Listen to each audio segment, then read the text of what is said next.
There we are. All right, we'll come back with highlights from our comments that we received during November 2024. As a reminder, staff held a public meeting on November 12th and solicited comments through November 20th on the potential readoption of the emergency regulation, suggested changes to the regulation if it is readopted, and any alternatives thereto. No formal alternatives to readoption of the emergency regulation were provided, but agricultural interest expressed a desire to continue discussions on the potential for alternative flows during the summer in the Shasta River watershed. Staff have proposed changes to the regulation to provide for such flexibility as noted later in this presentation.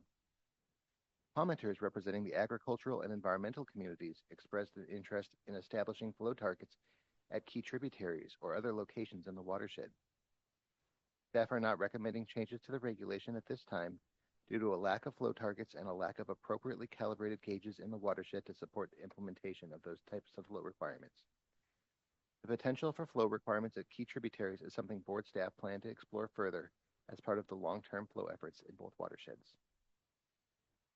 Water diverters have also expressed concern relating to the timing of curtailments, noting that curtailments have been implemented with a buffer. Curtailments are initiated or lifted based on consideration of available information to meet the goal established in the regulation of meeting and sustaining the minimum flow requirements. Staff notes that a buffer may be necessary in some instances, especially in the Scott River during the summer, when flows generally continue to decline without the ability to rebound if curtailments are implemented retroactively. The Shasta River generally provides for more direct management and coordination because of the water master services available. Staff will continue to work to simplify curtailment notices and to notify diverters as early as possible of potential curtailments, as well as encouraging diverters to continue to coordinate their diversions to limit the need for curtailments and to provide the maximum benefit for the agricultural community and the fisheries. One final comment to highlight is ongoing concern related to lack of enforcement. Water Board enforcement staff have been active in these watersheds, and enforcement actions are regularly posted to the board's websites. Proposed changes to the existing regulation, if readopted, are summarized on this and the following slide. One set of changes adds this flexibility to the metering requirement for groundwater wells associated with a groundwater local cooperative solution.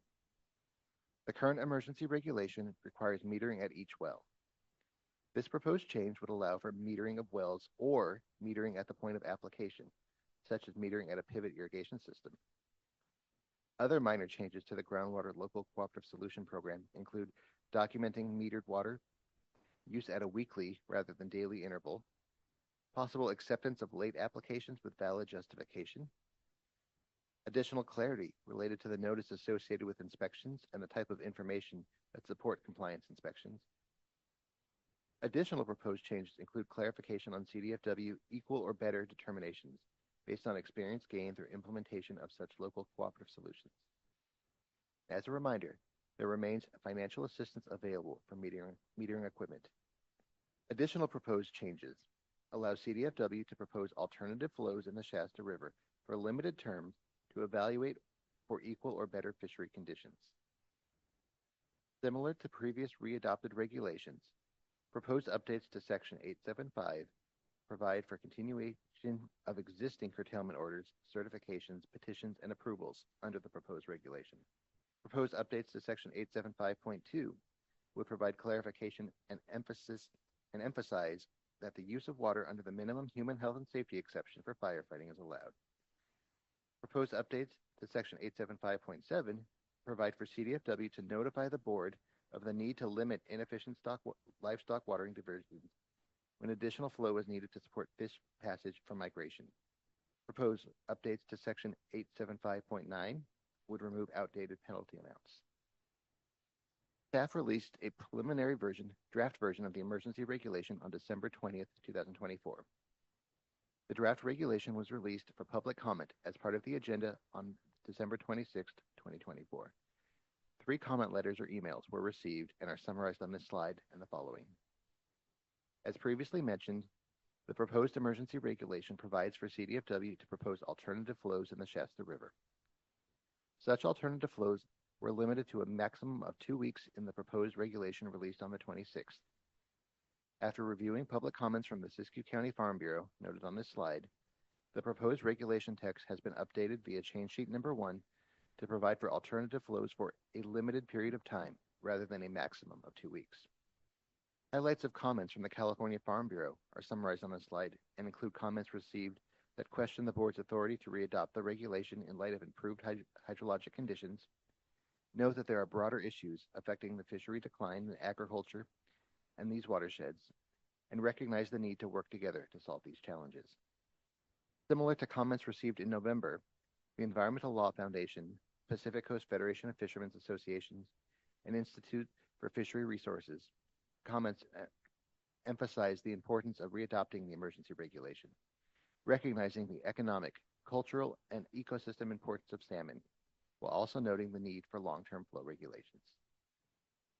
They also reiterate comments in previous letters, noting a need to tighten extraction limits for groundwater local cooperative solutions, specifically looking at the graduated cessation option, the need for tributary-specific flow requirements to ensure connectivity to the main stems, and improve the transparency of local cooperative solutions. In addition, there was concern over new language, adding information as a potential element of CDFW's equal or better determinations, noting that the board's existing information authority, the need to focus on meeting flow requirements, and a concern that it could encourage withholding of information. It should be noted that this provision of the regulation provides CDFW, not the board, with the ability to consider benefits of information that may be gained through a local cooperative solution, such as fisheries-specific information. It does not limit or impact the board's authority to pursue information through an information order. Such benefits were part of the French Creek local cooperative solution that CDFW discussed at the October meeting and earlier in this presentation. This additional language seeks to clarify the regulation based on implementation of the regulation.